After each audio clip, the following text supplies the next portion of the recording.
Par quoi on va commencer? La paracha de la semaine prochaine, qui est à mon avis une des plus belles parachiotes de la Torah, la paracha de Balak, où on voit le plus grand prophète de tous les temps parler de la fin des temps. Le plus grand prophète de tous les temps, non juif. Figurez-vous qu'il y a des prophètes grands chez les juifs, il y en a aussi chez les non-juifs. Comme dit la fin de la Torah, Velokam od navi b'Israël ke Moshe. Il ne s'est plus levé. C'est l'avant-dernier verset de la Torah qui nous dit qu'il ne s'est plus levé dans le cadre du peuple d'Israël un prophète aussi grand que Moshe. Chazal nous disent, dans le peuple d'Israël, c'est pas levé un aussi grand que Moshe, mais dans les peuples de la terre, c'est levé. Qui c'est? Bil'am. Bil'am le prophète. Et ce Bil'am, dans notre paracha, pas ce Shabbat, celui d'après, le temps que sur Internet, ça sera déjà la paracha de la semaine, fait une prophétie sur notre époque, à nous là. Nous considérons que nous sommes aujourd'hui dans la fin des temps. Pourquoi? Parce que le Talmud a donné beaucoup de signes comme quoi nous sommes proches de la fin. Enfin, quels seront les signes? Qu'est-ce qui va se passer dans le monde avant qu'il y ait ce qu'on appelle la rédemption messianique? Le Talmud, dans le traité Sanhedrin, page 98, conclut à un signe le plus évident. Si ce signe arrive, c'est certain, on y est. C'est que la terre d'Israël, qui était une terre aride, vide de juifs, se repeuple de juifs et redonne ses fruits. Aujourd'hui, non seulement elle donne ses fruits, mais on exporte même les fruits d'Israël. Les oranges Jaffa, les avocats Carmel sont connus dans le monde entier. La terre d'Israël redonne ses fruits. Mais oui. C'est pas ça les fruits d'Israël. Les fruits d'Israël, on en parle dans la Torah, ils ont notre taille, c'est notre dimension. Donc de quel point on parle? Il y a un début à tout. Il y a un début à tout. Le fait que la terre qui était aride redonne ses fruits, c'est marqué, vous, montagne d'Israël, vous donnerez vos fruits pour mon peuple d'Israël qui sont prêts de revenir. Ça veut dire que lorsque la terre d'Israël était vide, comme ce fut le cas, elle redonne des fruits. Terminé. Il ne faut pas aller chercher maintenant. On ne veut pas à l'époque messianique, ce sera comme l'époque d'antan d'explorateurs où chaque grappe était grande comme... Bon, on ne parle pas de ça. On parle que la terre d'Israël est repeuplée. Terminé. Repeuplée, viable.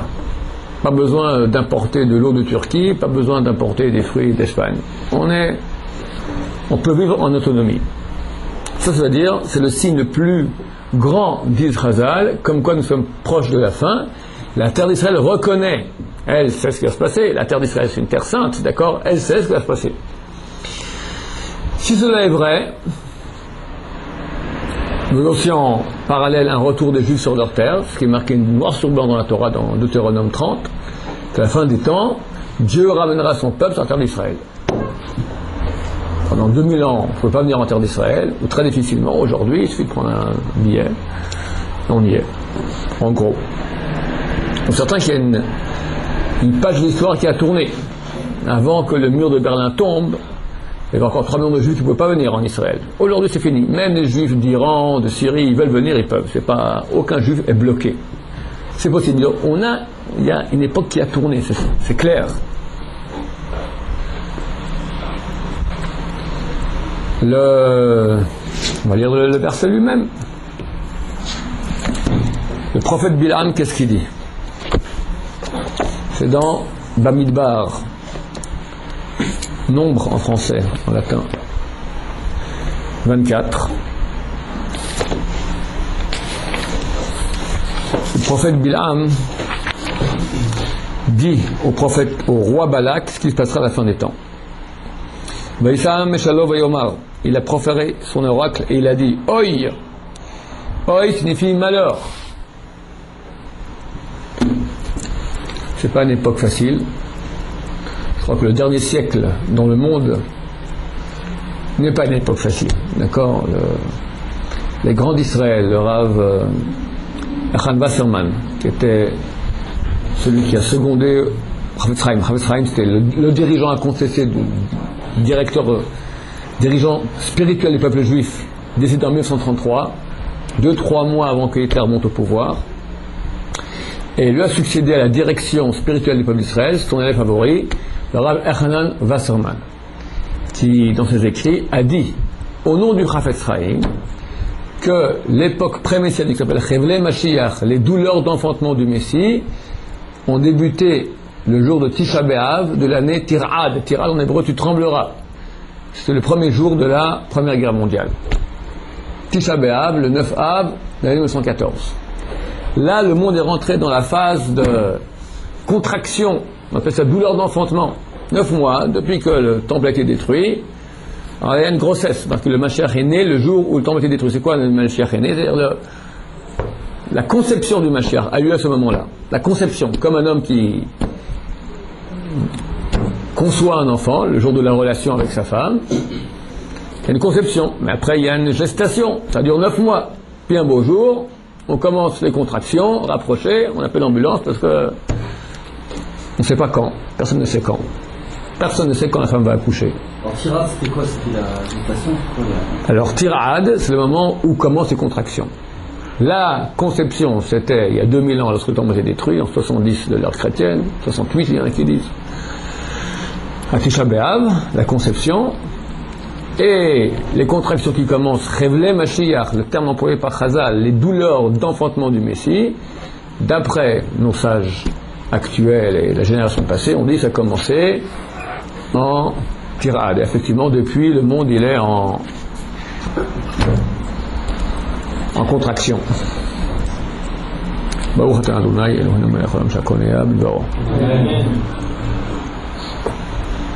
Alors, premier mot qui dit, oi, malheur. Contraction, ça fait mal. Hein. Une femme, quand elle accouche, qu'est-ce qu'elle crie? En français, elle crie aïe. En hébreu, elle crie oi. C'est à peu près la même réaction. Mi yirye, qui pourra survivre? Mi sou moel, par rapport au décret que Dieu va, la signe, soumo, mettre. Oi, malheur, qui pourra survivre par rapport au décret de Dieu? Le monde va aller mal. La société, à côté de la plaque, débauche, déprime, délinquance juvénile, la cellule familiale qui éclate, Hiroshima, Auschwitz, tsunami, Bin Laden, un monde, on n'a pas connu ça. On ne connaissait pas ça. Qui pourra survivre par rapport à ces décrets que Dieu va installer, va mettre? Alors là, je vais vous citer ce que dit le Rav Eli Munk. Il cite le Zohar sur ce verset, donc la voix de la Torah, Rav Eli Munk.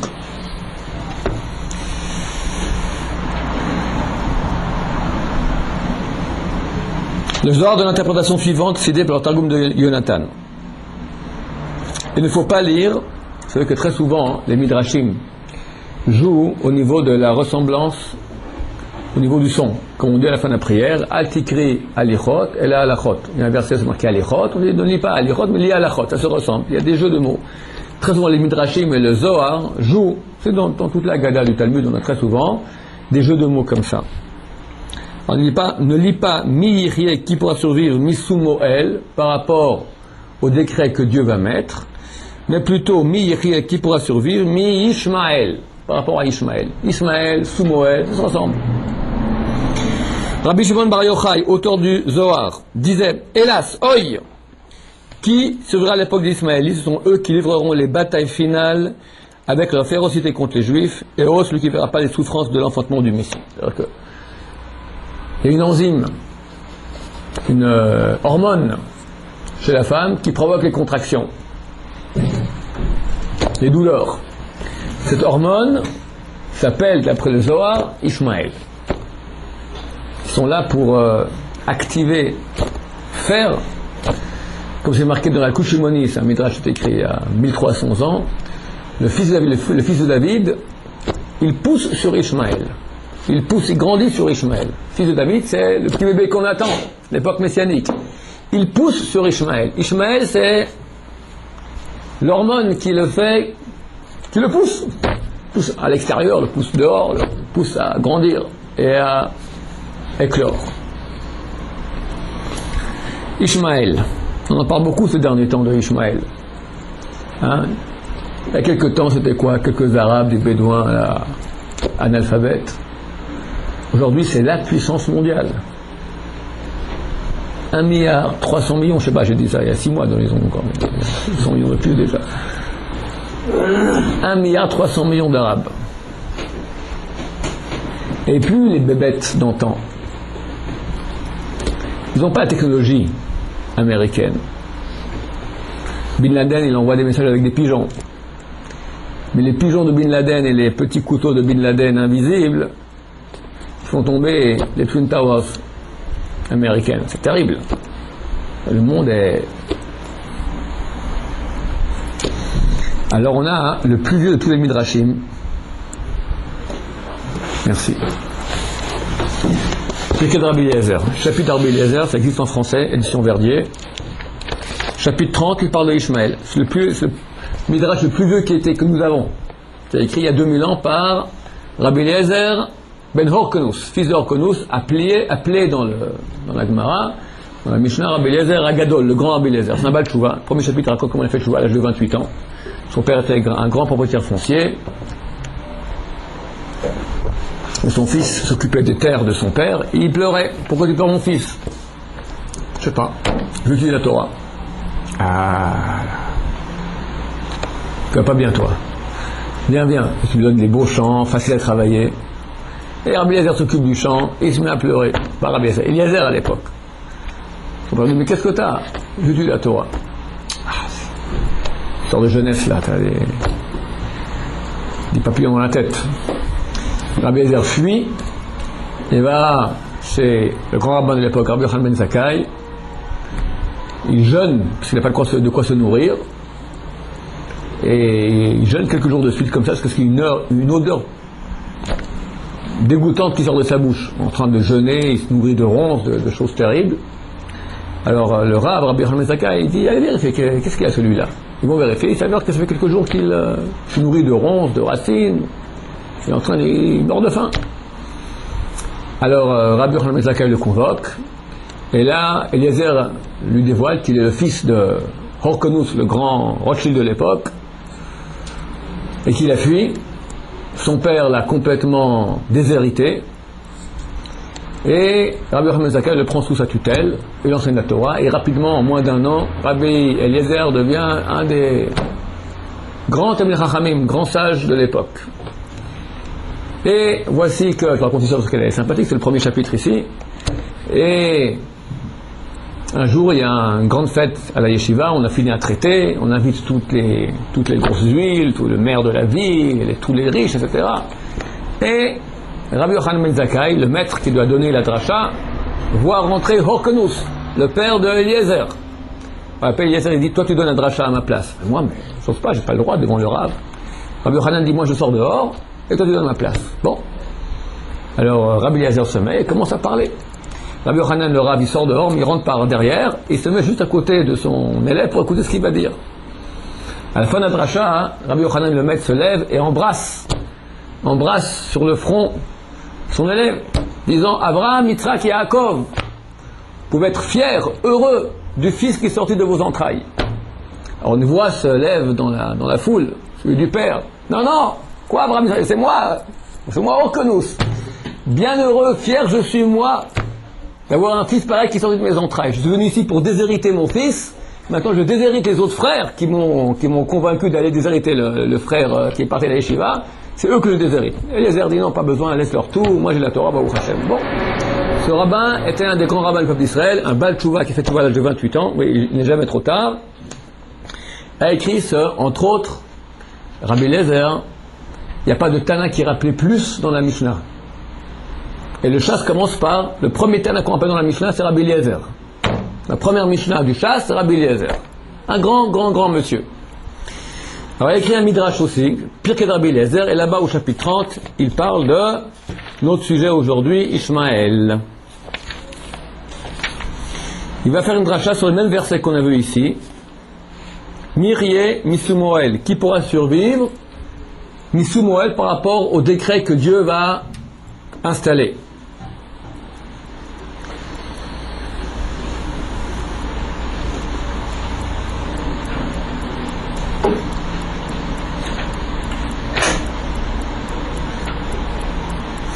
Mishiv'im leshonot shebarak Baruch Hu be'olamo. Des 70 langues que Dieu a créées dans le monde. 70 peuples. 70 racines de peuples. Lo sam shmo la'achad mehem ela l'Israël. Dieu n'a donné son nom, elle, c'est le nom de Dieu, n'a été donné qu'à Israël. Ho'il, vu que que Dieu de façon pareille a donné son nom Shel Ishmael, l'Ishmo Shel Israël, a donné son nom à Ishmael comme il a donné aussi à Israël. Tu as deux peuples au monde qui ont le mot El dans leur nom. Tu n'as pas les Américaëls, ni les Ségaéliens, ni les Françaisiens. Tu as Israël, à Ishmael. C'est un demain qui va ouvrir un pays, la Mandchouriel, d'accord, on veut des noms de la Torah. Il en résulte Oï. Oï, Mirye Be'amav, qui pourra survivre à son époque. C'est le texte ici qu'on vient de lire de Bil'am, du prophète Bil'am. Shenemar, Oï Mirye Mitsumoel. Comme il est dit, qui pourra survivre par rapport à Sumoel. Mais là, il y a un autre jeu de mots. Sumo, comme on lit en hébreu, Shmo. Oï, malheur, qui pourra survivre par rapport à celui qui Shmo, son nom, Shmo c'est son nom, El, celui qui a le nom El dans son nom. Ça veut dire, on a deux sources, datant les deux d'il y a 2000 ans, Rabbi Shimon Bar Yochai et Rabbi Eliezer Agadol, qui nous disent qu'à la fin des temps, il y aura des malheurs décrétés par Dieu, habillés sous un peuple qui s'appelle Ishmaël. Une fois Altikri ne lit pas Sumoel, mais Ishmaël se ressemble au niveau du nom, Sumoel Ishmaël. Une fois Shmoel, son nom, elle. Ça veut dire quoi il a son nom dedans? Ça veut dire quoi? Si demain j'appelle mon fils, je sais pas, un peuple, comment s'appelait Bouche, ça veut dire Bouche-El, maintenant, un nom qui est, d'accord? Il y avait le père, il y a le fils, le petit-fils sera Bouche-El. Alors, à cause de ça, maintenant, il devient, c'est quoi? C'est rien, non? Le nom dans la Torah, toujours, évoque l'essence. Le nom, c'est ce que tu es. C'est pas, on ne parle pas de nom donné arbitrairement. On parle maintenant de nom que Dieu donne. Dieu appelle une chose parce qu'elle est. S'il appelle une chose parce qu'elle est et il met son nom dedans, ça veut dire que ces gens-là, dans leur essence, ils ont Dieu en eux. Et regardez, chose assez remarquable, le seul peuple au monde, la seule ethnie au monde, qui sert le même Dieu que nous. Le Dieu d'Abraham, Dieu unique, éternel, n'ayant ni femme, ni fils, ni petit-fils, ni Saint-Esprit, éternel, sans image, sans représentation, le seul peuple au monde, c'est Ishmaël, l'islam. Tous les autres ont une représentation, ou pas de Dieu du tout, ou plusieurs. Le seul qui sert le même Dieu que nous, le Dieu unique sans forme, elle, c'est eux. Donc dans leur essence, ils ont quelque chose. C'est pour ça que on en parlera peut-être d'autres fois, parce que dans l'histoire, c'est le dernier problème. Rabbi Ishmael dit, cité par Rabbi Eliezer ici, dit 15 choses vont faire les Ishmaélites dans le monde. C'est marqué Ba'aref, on peut comprendre dans le monde ou sur la terre. La terre, la terre d'Israël ou la terre, la planète Terre. Baharet Ayamim à la fin des temps. Ve'eluhen, les voici. Imnedu ta'aref b'chavalim. Ils vont mesurer la terre avec des fils, avec des cordes. Les premières cartes d'Israël ont été faites par les Arabes. C'est eux qui ont fait ça. Ve'yasu bet akvarot le mirbat son ashpatot. Ils vont faire du cimetière des pâturages et des étables pour les ordures. Ce qu'ils ont fait. Tous les cimetières juifs ont été profanés, les pierres tombales ont été utilisées pour faire des mangeoires pour les animaux. C'est une réalité. Ils vont mesurer et avec eux, ils vont les mettre sur les sommets des montagnes. Aujourd'hui encore ici en Israël, au sommet de beaucoup de collines de montagnes, tu as des pierres, auxquelles il est marqué un signe, c'est des signes de cartes, d'accord? Dans les cartes, tu as des signes, tu as un signe code que tu retrouves sur le haut des montagnes. Qui a mis ces pierres là-haut? Ce sont des pierres tombales juives, mises par les Arabes au haut des montagnes. À l'époque des Turcs, des Ottomans. Birbé Sheker, le mensonge s'accroîtra. Couvrir les médias aujourd'hui, pas de problème. Vetigash ha'emet, c'est un synonyme, la vérité disparaîtra, ce qui est vrai aussi. V'yechak chok m'Israël, la loi d'Israël s'éloignera. Il n'y aura plus de loi en Israël. Quelle loi d'Israël? C'est quoi la loi d'Israël? C'est la loi de la Torah. La Torah aujourd'hui c'est une minorité. Tu as une loi aujourd'hui, la loi du pays d'Israël, elle n'est pas juive. C'est un mélange de loi ottomane, anglaise et de pensée moderne. C'est pas la loi de la Torah. Il y aura beaucoup de péchés en Israël. C'est le cas. On n'a jamais eu de génération où autant de juifs ne faisaient pas la Torah. Je parle du dernier siècle. De tout temps, les juifs faisaient la Torah, plus ou moins. Là, tu as 80% d'assimilation. Shani tolat katsemer. La soie est comme la laine. Au niveau, tiens, Noam, qu'est-ce que nous dit là-dessus? Au niveau du textile. Alors, on peut travailler le textile aujourd'hui.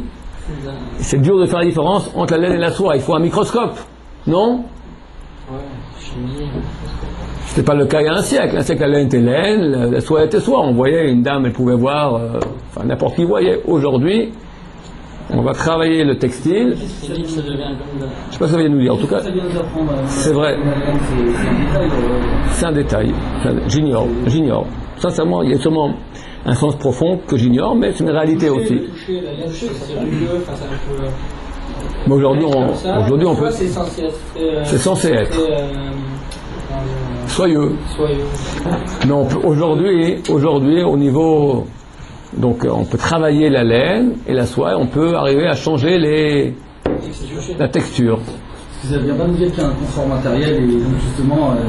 Peut-être. À mon avis, c'est sur les façons et les semblants des choses. Peut-être les semblants aussi. Ça rentre bien avec ça rentre dans le shaker, le mensonge. Très bien.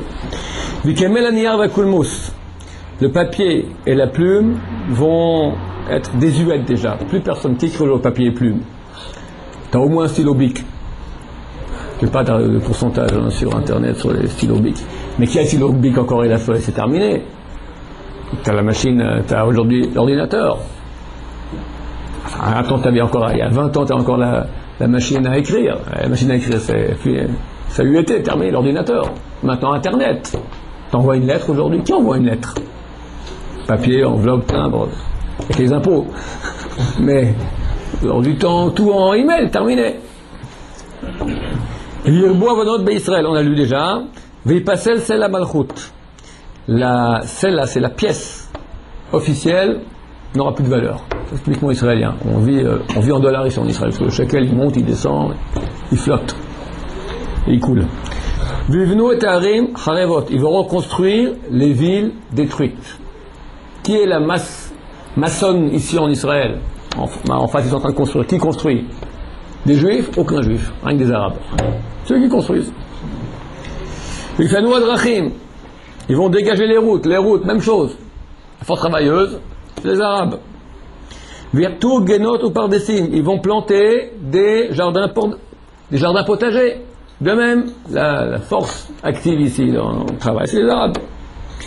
Vigdero persot remod bet hamikdash. Ils vont colmater les brèches du Bet Hamikdash. Ce qu'ils ont fait, vous avez le côté de la mare, l'élément d'alimentation, à côté plus haut, c'est des murs qu'on a rajoutés plus tard par les Ismaélites. Dans toutes les brèches, là, ils ont mis eux-mêmes leurs pierres pour qu'ils aient leur endroit bien fermé. Ils ont colmaté les brèches du temple. Et dernière chose, 15e, Vivnu Binyan Baechal. Ils vont construire un édifice à l'endroit du temple. Ça a été écrit ça il y a 1000 ans. Il y a 2000 ans, pardon. Et la mosquée d'Omar a été construite, si je ne me trompe pas, en 648. D'accord? Donc, 650 ans après que ça a été écrit.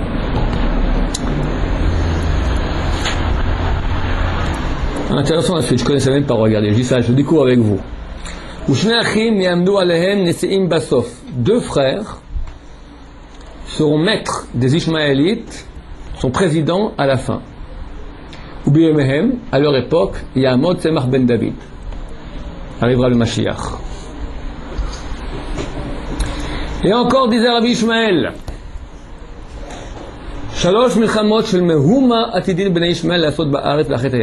trois guerres de terreur feront dans le futur Bnei Ishmael, Ismaélites, sur terre à la fin des temps. Guerre de terreur. C'est pas les guerres normales où on a une armée de tanks, une autre armée de tanks, ils font la guerre. Terrorisme, Mehuma. Non, c'est exactement ça. Alors, il les cite. Echad Baya'ar ve'Arav. Une dans la forêt en Arabie. Qu'est-ce que c'est? C'est pas l'Arabie Saoudite, c'est la première guerre du Golfe, Koweït, pays arabe. Ve'Echad Bayam, une sur la mer. J'ignore ce que c'est. C'est la deuxième guerre du Koweït où ils sont venus en bateau, des porte-avions. J'ignore. Ve'Echad, et la dernière, Bikrach Gadol Sheberomi. Dans une grande ville de Rome, c'est-à-dire d'Occident. Bin Laden, les Twin Towers, et pour ceux qui ne sont pas au courant aujourd'hui, Al-Qaïda a attaqué Londres. 8 attentats simultanés, quelques centaines de morts, je ne sais pas où ça en est. Guerre de terreur dans les grandes villes d'Occident. Chez Hukavet Mishnehem, qui sera plus dur que les deux premières guerres. Est-ce qu'on est après la guerre ou au début de la guerre? Je pense qu'on est qu'au début. Hein? Al-Qaïda ne fait que commencer. Au Misham et de là-bas, Ben David Ismach, le fils de David, poussera. Et verra la perte de ceux-ci et de ceux-là. Au Misham, et voilà Israël, de là-bas, il viendra en terre d'Israël.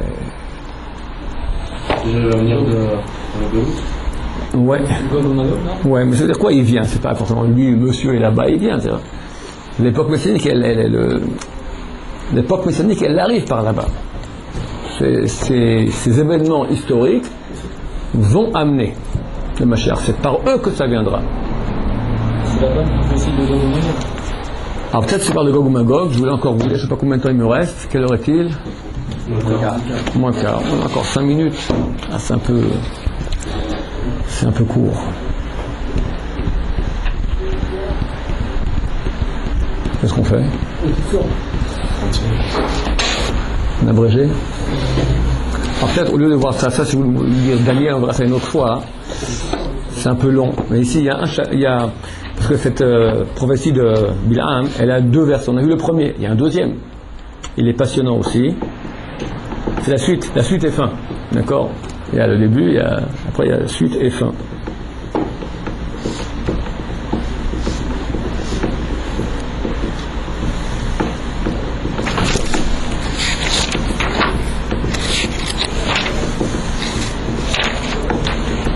Premier verset, il proféra son oracle et il dit: Oi, malheur, mi-yichem Sumoel, qui pourra survivre par rapport au décret que Dieu va mettre? Ishmaël. Deuxième acte, Vetsim, des flottes, Miad Kittim, partie de la côte de Kittim, d'un pays qui s'appelle Kittim. Ve'inu Ashur, ils vont persécuter Ashur. Ve'inu Aever, ils vont persécuter Aever. Le Gamou de Oved, lui aussi à la fin, disparaîtra. Opaque, hermétique. Alors, Baruch Hashem, on a Chazal. Ici, Rabbi Ben Uziel, il y en a 2 qui sont partis samedi soir aller prier là-bas. Rabbi Ben Uziel, c'est un grand rabbin, vivait il y a 2000 ans. Le Talmud dit que quand il étudiait la Torah, tellement il y avait un feu au-dessus de sa tête que les oiseaux qui avaient, c'était région interdite au vol, d'accord? Les pigeons qui passaient sur sa tête tombaient rôtis par terre. Imaginez à quel point c'était un grand de la Torah, il y a 2000 ans. Il a traduit la Torah en araméen, mais pas une traduction du mot à mot, avec explication du sens hermétique et caché de la Torah. Des fois sur un verset, il tombait comme ça, une page. tout ce qui est caché dans les versets, ce qui est clair, c'est clair, ce qui est hermétique, et te donne le sens beaucoup plus profond. Alors là, ce verset est absolument hermétique. Qu'est-ce qu'il nous dit? Vetitin ittaracham bemane zaina, des flottes partiront bemane zaina armées, donc des flottes armées. Vivkun bechlosin sagin, sortiront en troupes nombreuses. Min lambarnia, dans des bateaux de guerre. Umeara Italia, de la terre d'Italie. Juste en remplacer la flotte américaine, qui est la flotte qui est venue sur les... En tout cas, la première guerre du Golfe, c'était comme ça, qui est venue s'installer en face du Koweït. Elle est parquée, d'habitude, dans l'Adriatique, dans les bases américaines de l'OTAN, en Italie. Autre explication, Italie toujours c'est le monde occidental. Vistarfon se joindront Bligonin avec des légions d'Ivkun min Constantine, avec des légions qui sortent de Constantine. Constantine, c'est pas Constantine en Algérie, Constantinople. C'est les autres, c'est les bases américaines de l'OTAN, toujours en Turquie. C'était le cas en tout cas de la première guerre du Golfe. Vitsaharoun, et vont aller persécuter la Tourae. Atour, c'est le pays de Assyrie, c'est l'Irak. Voilà en Irak. Des troupes armées vont quitter les côtes des pays d'Occident, d'Italie, de Turquie. Il y a une autre traduction, c'est Agom Yerushalmi, le voici juste plus bas. Légionis sagin min de Romae, des légions nombreuses venant de Rome. Rome, on sait toujours dans la Torah, c'est l'Occident. Et min bedinta rabta, d'un grand pays. Et Kittim, c'est marqué toujours dans le Talmud, on parle de Sim Yatim, des flottes parties de Kittim. C'est marqué toujours Kittim, ce sont des grandes îles. Kittim, c'est connu. Bon, des grandes îles d'Occident, ça peut être Amérique, ça peut être l'Angleterre, et vont aller se battre contre Atourae, donc l'Irak. Vishabdun Kolbnoïd Ever, et ils vont asservir tous les fils de Ever. C'est qui les fils de Ever? Le Ramban ici sur place nous dit Vinu Ever Shem Israël, c'est Israël. Les Ivrim, les Hébreux. Donc, ces gens-là, l'Occident qui va aller attaquer l'Irak, doit... Je me permets juste de dire que nous sommes ici en spéculation. Hein. C'est pas de la Lacha, c'est pas de la Gemara. Si on prend des textes, il y a 3000 ans, on essaye de un peu voir si ça correspond à aujourd'hui. C'est pas des sciences exactes. On se permet ici, c'est du Midrash. Il ne faut pas prendre tout ce que je dis à 100% comme une prophétie, un prophète est ici. On essaie de montrer qu'il y a une certaine concordance.